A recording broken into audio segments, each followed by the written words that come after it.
Hi, my husband works in the car business and he wanted to get just a really easy to use cordless portable vacuum to tidy up cars here and there that he is selling. So we are going to show you how this works. That's what it sounds like.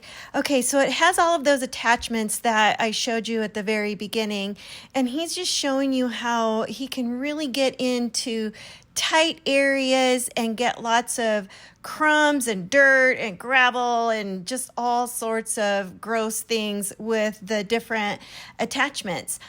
He actually is, working around an umbrella there, getting rocks, and oh my goodness, is that a goldfish cracker? So yeah, it's got a really powerful motor. It's got a washable filter, which we'll show you the filter here in just a minute.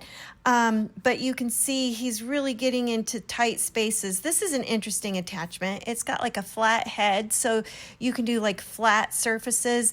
Really good, especially on those seats that have all the holes in them.